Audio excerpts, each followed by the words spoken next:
Welcome home to USA Global TV and Radio, a place where dreams take flight, with authentic storytelling, diverse perspectives and meaningful conversations, where global stories unite and bridges are built beyond all borders. Discover world-class education, entertainment, hope and inspiration. Together, we're building bridges worldwide. Subscribe to our channel, USA Global TV. Download our app, USA Global TV. Be our guest or join our team. Visit usaglobaltv.com. Thanks to our founder and executive producer, Dr. Jacalyn Kerbeck. Music score by Yeffy Tang from Cloud Road Music.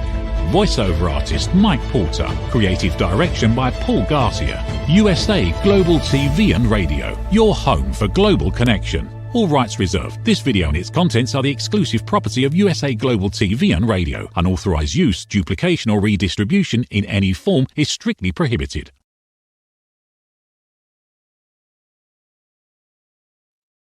Hey everybody, it's Monday. Justin Merigliani here on why did I lose the show for a second? You as a whole, body, mind, and soul. For a second there, I lost my my train of thought. On USA Global TV and Radio. So welcome everybody. Good to have you here for our Monday night show at 8 o'clock. So tonight we're going to talk about the validity of old adages. Some things that we say that don't make any sense, or that make some sense but don't make total sense and aren't completely 100% accurate. And we use them to try to make ourselves feel better about different things. And by the way, just so we know, that this is the jersey that we'll be wearing for the Czech Leagues game coming up August 23rd. We're going to have the commercial about it later, but I'm going to start wearing this on the shows. Just get everybody used to it. Here's the logo. As best I can get it up there. There we go. So that's coming up pretty soon. And we got a lot of some new players that came in from the NHL. We got Grant Marshall and possibly Christian Hansen. And if you were a fan of this movie Slapshot, you remember the Hansen brothers. Well, this is one of the sons of the Hansen brothers, and great guy, and really fun people. They're not only great hockey players, but they're also fun people to talk to. But getting back to the show, and we'll talk about more about the event later. Getting back to the show, the validity of these old adages. I know people try to tell you these things to make you feel better. And to put a positive spin on things. And I'll be the first to admit that I don't always put a positive spin on everything. There are times where I feel negative and can't really seem to get out of the negative. And it's hard. It's difficult, especially when things are falling down around you. You know, there's a lot going on in my life that is difficult, is hard to accept, some tragic, some uncomfortable, others scary. I mean, there are a lot of things that are going on for me, and I'm sure in a lot of people's lives. Peace has been fleeting for me for quite a while now, and it kind of be nice to get back to it. But one of the adages that people have been bringing to my attention and saying is, if life gives you lemons, what's the rest? Make lemonade, right? If life gives you lemons, make lemonade. You know, on the surface, that seems like a great idea. So I got a lemon here. It's not a real lemon, but it's closest I have, right? Pretend it's a lemon. All right. So I got this lemon in my hand, right? Life gave me this lemon. I got this lemon in my hand. Now, if I grab this lemon and I squeeze it as hard as I can over a cup, over a glass, and squeeze it and squeeze it and squeeze it and squeeze it and squeeze it, what do I have? I have lemon juice. Sour, distasteful, something that nobody would want to drink. Lemon juice. See, there's more to life than what these adages try to say. I get the idea that they're trying to put a positive spin on things, but it's so simplistic that it's not that easy. It's not that simple. Because if you want to make lemonade, you know what else you need? Water. Because there's certainly not enough juice in a lemon or even a few lemons to make lemonade. Very little juice is going to come out of it. Even if you have a juicer, it's not going to give you a whole lot of juice. What else do you need? You need sugar, because otherwise it's just water with lemon in it, and it's going to be sour, and it's not going to be tasteful. It's not going to be something that you're really going to enjoy. I mean, some people like lemon water, but I'm sure they don't like a whole glass of mostly lemon and a little bit of water. Yeah, that's not as satisfying as lemonade. But you need water. If you don't have water, you have lemon juice. And then, of course, you need sugar, right? You got to sweeten it. If you want lemonade, if that's what you want, I mean, if you want lemon water, fine. But if you want lemonade, if you want life to give you lemonade, you're going to need sugar to make it sweet and get rid of that sour taste so that it tastes good and it's something that you want to drink and it's something that you want to enjoy. So that's just one of so many that adages that we just spout out and say, and as if it were that easy, as if it were that simple. You got lemons, make lemonade. Okay, fine. But do you have the other stuff? Do you have the sugar? Do you have the water? Do you have access to it? Do you have a cup? Yeah, what if you don't have a glass? What are you gonna do? Just drop it in your mouth? I mean, you're not gonna do that. You have to have glass. So yeah, I mean, I get it that we try to think of things in simplistic terms and we try to make things as easy as we can. And sometimes we go the opposite route. We make things much harder than they need to be. I get that. But here's one case where that's not always easy to make lemonade. I'm not saying don't try, but I'm certainly saying you're going to need a little more than just lemons if you want to make lemonade. Now, another one that people say a lot, and it's one that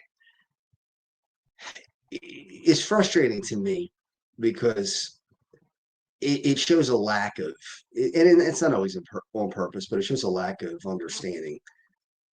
And that is feed a man a fish, give a man a fish, feed him for a day, teach a man to fish, and feed him for a lifetime. On the surface, that seems like great advice, right? Seems, I don't know what's wrong with that, right? Teaching the fish, great. But what if he doesn't have a pole, a fishing pole? What if he doesn't have a reel? What if he doesn't have a boat? What if he doesn't have access to the water?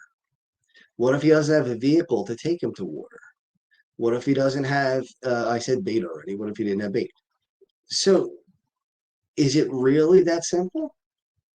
If you teach a man to fish, you're going to feed him for a lifetime? Not if he doesn't have the equipment, you're not. You can teach him anything you want. If he doesn't have the equipment, he's not going to be able to feed himself. And that's these adages, these old ideas of, and again, they're meant to try to make people feel more comfortable and not sweat the small stuff and not worry about things and put things in proper perspective. I get that. I understand that. But there are extenuating circumstances that these things just don't take into consideration. And you have to take them into consideration because they're part of the equation. This is not me and I've had a friend of mine when I talked to him about this. He said, "Oh, well, who are you to question these adages because they've been around so long, much longer than you've been around.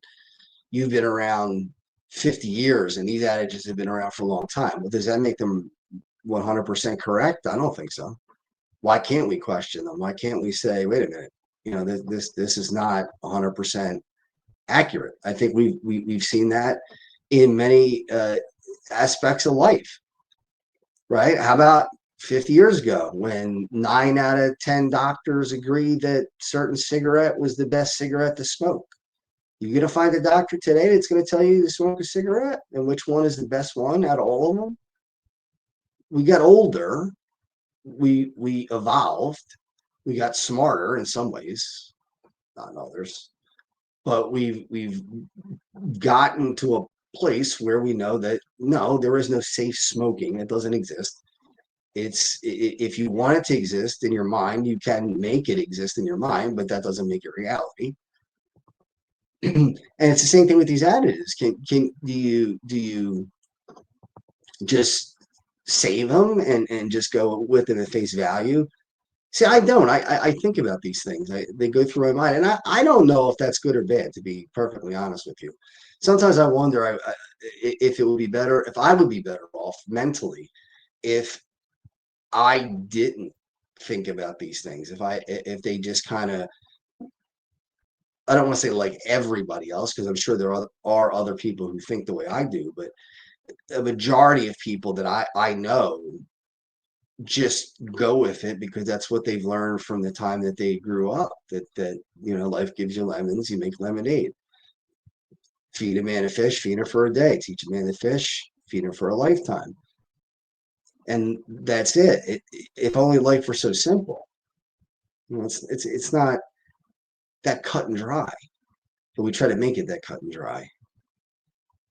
And I'm not saying to try to make life more difficult than it needs to be, but I think there are realities that have to be faced that we have to look at and say, this is part of the deal. So let's talk about the man fishing, right? I mean, so what are you going to do with? Now, I've been very open about I suffer with depression, anxiety, and OCD, and I have my whole life. I've been very open about that. And the stigma is starting to go away, but there's still stigma with it.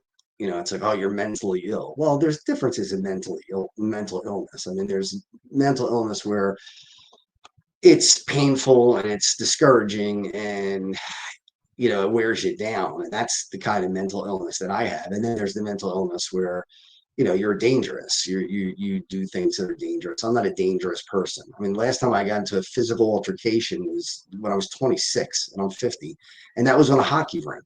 So it wasn't like it was a street fight or some kind of me attacking someone. I mean, it's half a lifetime ago. I haven't been involved in any kind of physical interaction like that. And again, it was during a hockey game, and that's to be expected during a hockey game. So no, not all mental illness is the same, but um, we the reality is that some people in my position are so depressed, and I've had family members this way who are so depressed and so down, and so it runs in my family. So I was sitting duck. I mean, somebody in the family was going to wind up getting these maladies. And that the genetics plays a role, and we know that now. We know that because again, we've evolved, and we know that genetics plays a role in depression and other mental illnesses. And I've had family members and friends who couldn't work because they just couldn't cope. A friend of mine was telling me last night about a friend of hers who couldn't leave the house for 9 years and was homebound for 9 years. Now, somebody will look at that person and say, well, they're lazy. They don't want to work. If they would just change their mind, if they would just think differently, if they would just look at the positive. Is it that easy? Is it really that simple? Do you think this person wants to be homebound for 9 years? Or do you think that they wish that they could get over it and get out and be out in the open? Does anybody think that I want to spend my life depressed, that I want to feel down, or that I want to feel lacking confidence or anything like that? And I'm not saying I feel that way 100% of the time, but when you're going through the things I'm going through, you're going through a divorce, you're going through you're trying to afford colleges and all these things that have been going on, the economy hurting your business, and trying to put your life back together at 50 years old. I mean, hey, look, if anybody tells you that that's easy, they're not telling you the truth. None of it's easy. It's all hard. It's all difficult.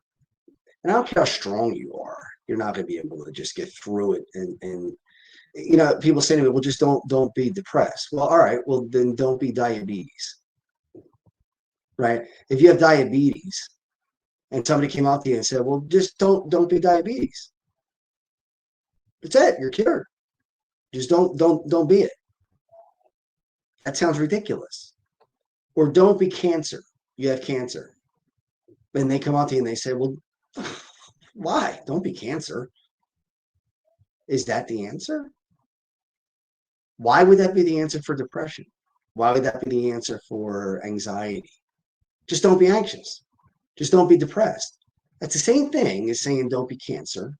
That's the same thing as saying don't be diabetes. It's the same thing because it's an illness. It's not like it's an idea that comes into your mind. Nobody wakes up in the morning and goes, gee, I hope I'm depressed today. That would be great. You know, I've talked to people who are in, I've been very, very lucky, and I'm not name dropping. I'm not going to even use any names, but I know a lot of famous people. And there's only one reason why that's happened is because I'm very genuine and I write letters to people who resonate with me. I did have my time on QVC and I got to meet some celebrities there and some of the hosts there. And so I do have access to people that other people might not have access to. And that's part of it's luck, no doubt about it. I mean, you have to get lucky. And the other part of it is hard work, cultivating those relationships, proving that you're genuine. I think they see that come through. And that is what allows the relationship to flourish, is because they see there's a genuine person behind who they're seeing when they're looking at me. And I was talking to some of these people, again, not going to mention names, and these are people who are rich, millionaires, have fame, are adored by people. And sometimes they tell me it's hard to get up in the morning. It's tough to get up, tough to get going. I'm just so down. I'm so empty. You know, professional athletes, you know, there's a high when you're a professional athlete. There's a high when you're an athlete, period. There's a high when I played in high school. And that can never come back. There's no getting that back. So think about a professional athlete. You got thousands, if not millions of people cheering you on every night. You're out on the ice or on the field or whatever. And then all of a sudden, you know, Father Time takes the hand and you're done. You know, it's over. It's it. And that goes away. And you're left with maybe a pile of money, but all of that, the feeling of competition, the feeling of camaraderie with your teammates, all those things just kind of disappear. Now, how do you say to that person, well, life's giving you lemons, go make lemonade? I mean, it just doesn't make any sense. I mean, yeah, try to be positive, try, you know, do what you can, get help if you can. But we look at people that can't work and we say that they're lazy, because mental illness is something that, and we can get deeper into mental illness another time, but I'm just using that as an example where, you know, it's not always that simple for people just to turn a bad situation into something that is wonderful and just great. It doesn't work that way all the time. Sometimes you do have the sugar and you do have the water and you do have the glass and you can make the lemonade. And if that's the case, great, do it. Or other times, you got the boat, you got the fishing rod, you got the reel, you got the bait, you're ready to go. You got the truck to tow the boat to the water. You go to the water and you fish and you catch a lot of fish. It's great if you can do it. But if you can't, we can't always look at people and say, well, gee, you know, they're lazy, or, you know, they just don't want to. You know, it's a decision that you get to make. You don't always get to make decisions in life. You really don't. You make some decisions in life, but life also kind of has a way of deciding the path for you. Now, whether you believe that's a higher power, or if you believe that's fate, or if you believe that's just random luck, whatever it is, that's what it is to you. But we can't always choose what exactly we want. If we did, we'd get everything we wanted. Another adage that I hear all the time: parents say to kids, and I get trying to instill confidence in kids. I really do. I think that's really important. But there's also too far. And maybe when a kid's 3 or 4 or 5 years old, you could say, you could be anything you want to be, whatever you want to be, you could be. If you want to be an astronaut, if you want to be the president of the United States, if you want to be a football player, if you want to be whatever it is, you can choose whatever you want to be. Well, that's as you get older, that's not true. That really isn't. You can't be whatever you want to be. I wanted to be an NHL hockey player. I did not have the talent to be an NHL hockey player. No matter how much I would practice, no matter how much I would try to be one. And if you work hard enough, you'll get it and it will happen. It's not the way it works. I hate to be a Debbie Downer, but it's just that's life. That's the way it is. And yeah, it's hard to accept. There are times that it's difficult to take, and it's like, oh man,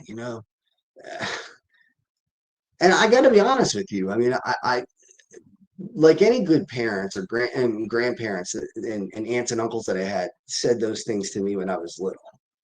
When I was a young kid, 7, 8, 9, 10. You can be whatever you want. Just put your mind to it. You can be whatever you want. And then I turned 13, 14, 15, and in reality, punched me right in the face. And it said, no, you can't. You're not. This is not going to be you. This is not your path. You want it, but you can't have it. And I don't know how I don't have the answers on how you prepare kids for that feeling, because that was painful. I will never forget my first shift playing hockey in high school, where I went onto the ice thinking I was going to be a really, really superstar player, because I had some success in the sport before. And on the very first shift I got on the ice, I was a rickety skater, didn't realize how rickety of a skater I was. And I got hit really hard and went flying into the boards and really got smashed into the boards. I had to crawl to the bench and get back on the bench. And that one hit, in that one moment, I realized that my hockey dreams were over. That I knew. It's amazing how you could pinpoint some things in your life, like the second that it happens, that that whatever it is either going to happen or not. And that hit told me everything I needed to know. I sat down on that bench. We're talking 10 seconds into my high school career, and I already knew my dream of becoming a professional hockey player had absolutely no chance of happening. None. Zero. At 14 years old, that's tough. I was about to turn 15. And it's like, man, that's wow. You dream about it, you think about it.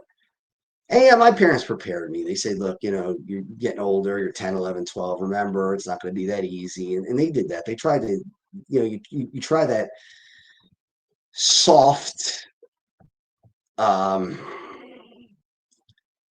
guess, way of trying to soften the blow or get your kids prepared. That no matter how hard you try, there are millions of other people who are doing the same thing that you are, that may be born more talented or may work harder. Although I honestly don't think many people worked harder. I'm a type A personality in a lot of ways, and I would go out and shoot hockey pucks by myself when friends didn't even want to go outside, and I would shoot by myself for hours and hours and hours. I mean, you could ask some NHL players what they did, and they did the same thing. The difference is they had the talent, I didn't. Also, the difference is they had access to ice and I didn't. I was on rollerblades, which is not the same thing. It doesn't, it doesn't translate as well. So that's another adage. You be whatever you want to be. Well, within reason, yeah, within reason. Do I think I could become president of the United States? No, I do not think I could become president of the United States. I think I know that that's not going to happen. Now, could I wish it? Could I work at it? Could I try to rise up in the level of politics if I wanted to? I guess I could. Would I make it up to the position of being president of the United States? No, no. It's a 1 in what 500 million chance, something like that. There's only one president of the United States, and in your lifetime, if you live to be, 80, you could only have maybe 5 or 6 presidents in your lifetime. So out of the whole lifetime, you might have presidents that go 8 years, 8 years, 8 years.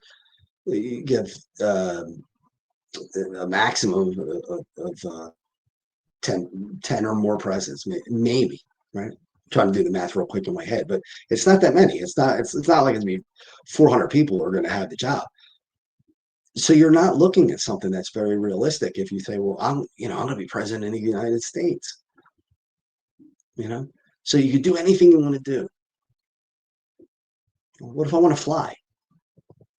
I can't fly. There's nothing I can do about that.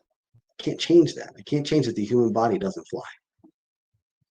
Yeah, I'm a weightlifter. I would like to bench press as much as possible. My goal is 400 pounds, 405 pounds. I'm not there yet. Will I ever get there? Don't know. That's within the realm of possibility. Now, world record is 750 pounds. Is that in the realm of possibility? Absolutely not. I don't care how much I wish it. I don't care how much I would try for it, or how much food I would eat, or if I quit my job and decided that was going to be my job, is just to lift weights all day and become the greatest power lifter who ever lifted. It's not going to happen. It's just not going to happen, because you can't be whatever you want to be. These things are all nice at face value, but they're not really true when you peel back the onion. And it does sound pessimistic, but I think what's more pessimistic, or what hurts more, is when you believe these things and then you don't get what you want. And then it's like, well, I thought that was supposed to happen that way. I thought when you had lemons, you can make lemonade, but apparently you can't, because you don't have all the other stuff. I thought when you had learned to fish and you had this knowledge in your head, wow, you're going to be able to go out and fish every day. You'll be able to eat all the time. Well, no, not necessarily. Got to be near water. If you live in the city, where are you going to go? How are you going to do it? Or again, the idea of how many parents say your kid, the sky's the limit. You can make the Olympics. You know how many kids make the Olympics? You're not just the best in your area, or the best in your, let's say it's gymnastics, in your gym. You're the best in your gym. Okay, fine, you're the best in your gym, and then maybe you're the best in the neighborhood, and maybe you're the best in the county, and then maybe you're the best in the state, and maybe you're the best in the region. But there are people all over the world that are doing the same thing. And you're not competing against just people in your neighborhood. You're competing against the world, right? When you look at the Olympics, to make it is very difficult. It's almost impossible. It's not impossible, but it's almost impossible. It's more than 1,000 to 1 shot. It's probably 1,000,000 to 1 shot. It's not likely. And we could say, well, yeah, but if you put your mind to it, no, it doesn't work that way, because these other people are putting their mind to it too. And if they're better, they're better. You can't. I mean, there is the saying, will beat skill, and I think there is some truth to that. I think will can beat skill. if the disparity isn't so big that it's just impossible. I mean, so if I play against hockey players that are my age and slightly more skilled than I might be able to outplay them sometimes. But you put me in on a rink with NHL players that are 20 something years old in the prime of their career. I don't care how much will I have. I'm not going to be able to compete with that. I just can't. I couldn't when I was in my 20s. I certainly can't at 50. No. Now, do I like that fact? Does it make me happy that my dream in my life didn't come true? No, of course not. I don't like it. Do I wish if I had a chance to choose to have it another way, would I have chosen that life? Yeah, I would have. I definitely would have. But we don't get those choices. They just don't happen. So I guess the moral of the story is you do the best you can to play the cards you have.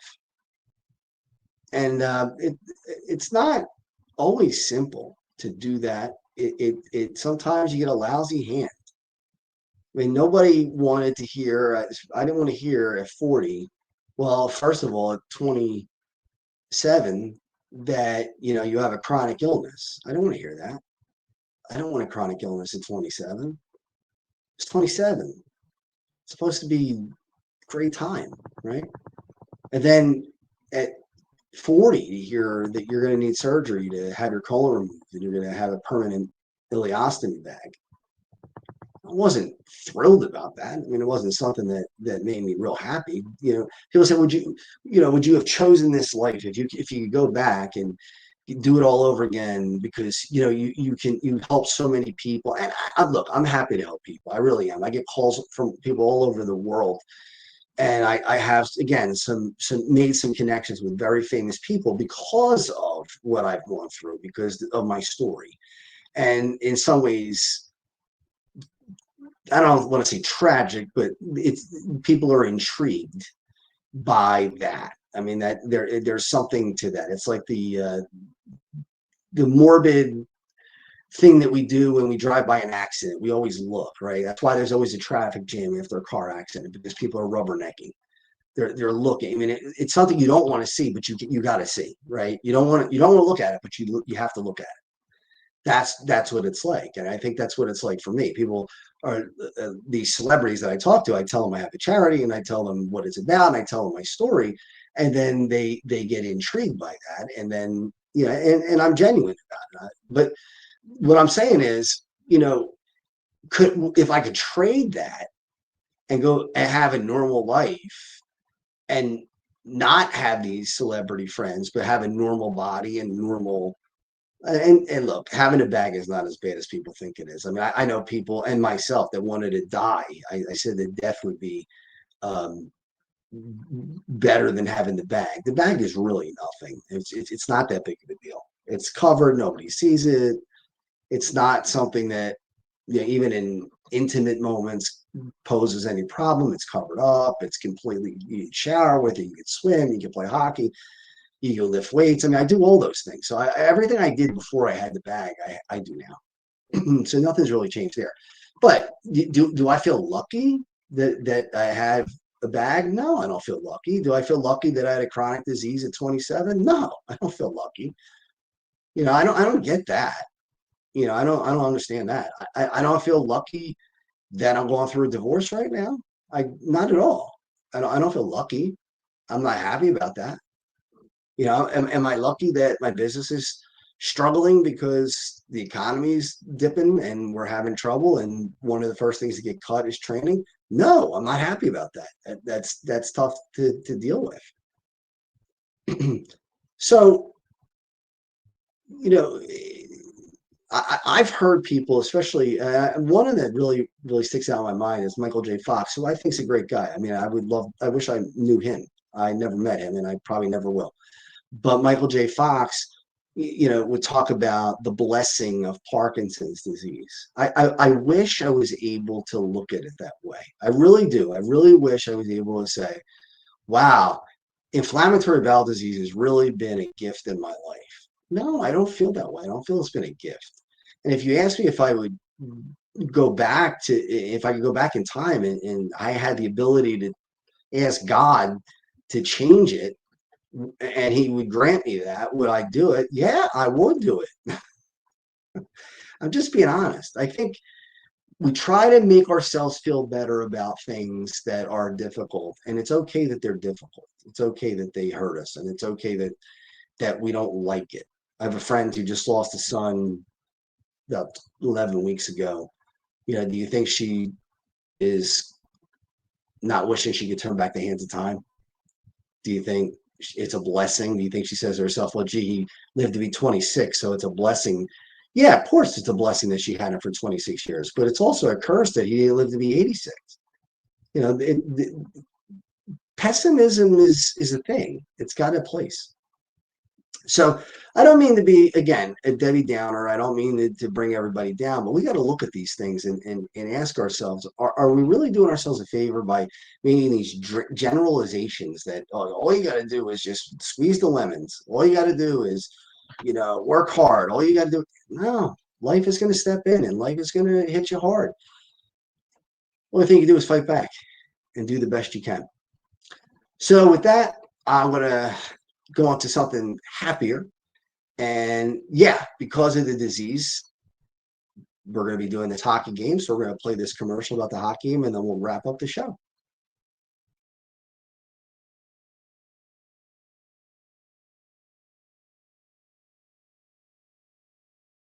Hey everybody, I just want to tell you how thankful I am that you came out tonight and helped us out on a very special evening.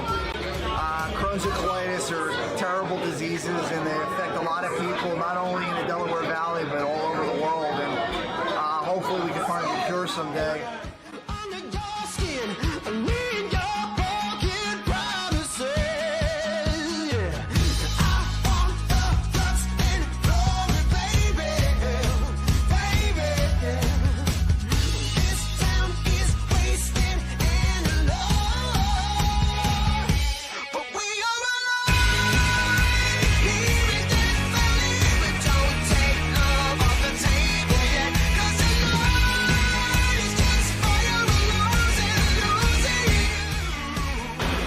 Nolan here with you at the Checkmates versus the Flyers alumni. We had a great time this afternoon.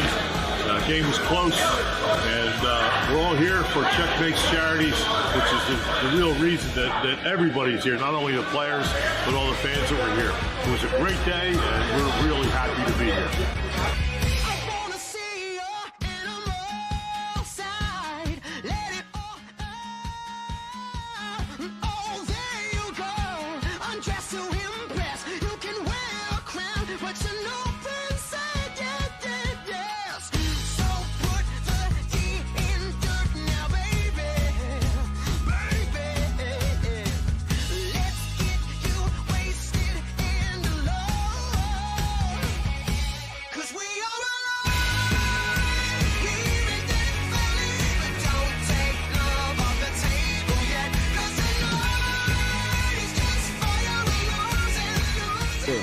It was fun to be out here at Northeast Skate Zone because the Checos were a pretty good team, and so we had a lot of fun with the charity. And it was good because they took it easy on us old guys. So we had a good time. So anytime you can do something for charity, and I know a couple guys on the other team, and just to be on the rink, we all go have fun. Good times go. I'm either gone in an instant or here to the bitter, and I never know what I've got. I want to thank my family for all that they did to help me get through this, and there's a lot of planning that get done. It has to get done. I want to thank Nick's Roast Beef and Common Avenue for all they've done. Dr. Prieto for saving my life, finding the disease and treating me for so long, and the Flyers organization for all they do to help us raise money every year. So thank you, everybody. I appreciate it. I'll see you when I fall asleep. Baby, I'm ready to go.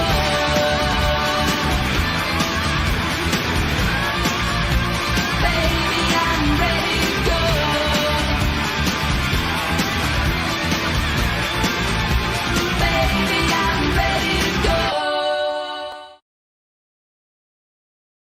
So come on to www.checkmatescharity.com. Buy your tickets August 23rd. Open bar, NHL celebrity hockey, multiple celebrities there after the game. Just a great time. 2-hour open bar, like I said in the beginning, full buffet. We're going to have a lot of fun. Joe Conklin coming to do comedy. So as I leave you today, I just want to leave on a positive note. If you remember the movie Rocky Balboa, Rocky said, it's not how hard you can hit, it's how hard you can get hit and keep moving forward. That's how winning's done. And that's what we got to remember. You got to keep moving forward no matter how hard you get hit. All right. So take the hits, come back next week, and we'll come up with another topic to talk about. That'll be fun. All right. Enjoy your week, everybody. See you next week. USA Global TV and Radio proudly presents Tracy Cram Perkins, a dementia caregiving survivor teaching how to balance care with peace of mind. #1 resource for dementia caregivers. It's the book Dementia Home Care: How to Prepare Before, During, and After. Over 17,000 copies sold of this must-have guide. And now a testimonial from Tracy Smith. If I was to describe this book to someone who is going through a similar situation, I would underscore how important it is to have some sort of a tool or a guidebook to help you through certain stages. And there's so many, it's such an unknown topic to the average person. And to have this as a reference is essential. It's going to help you get through it personally, as well as help your loved one manage. To learn more, go to TracyCramPerkins.com. Tracy Cram Perkins is an award-winning author. She's also the host of Dementia Home Care television show. Watch it here on USA Global TV and Radio. Thank you, viewers and listeners of USA Global TV and Radio, for joining us today. We're honoured to have your time and attention as part of our global community. At USA Global TV and Radio, we believe in the power of authentic conversations, meaningful connections, and creating a world of possibilities together. Want to be part of something bigger? Join our team of elevated listeners at usaglobaltv.com, a space where your voice matters and your ability to listen transforms relationships. Stay connected with us across all our platforms for thought-provoking discussions, expert insights, and empowering stories. Subscribe to our channels at youtube.com/c/USA-Global-TV. Follow us on social media and explore the endless opportunities we're creating for growth, learning, and inspiration. Together, we're not just broadcasting, we're building bridges and changing lives one conversation at a time. For inquiries, contact us at info@usaglobaltv.com. Music by Johnny Dies. Produced by Executive Producer and Director Dr. Jacalyn Kerbeck. Voiceover by Mike Porter. Creative Direction by Paul Garcia. All rights reserved. Copyright 2025. Visit usaglobaltv.com to view our full terms and conditions.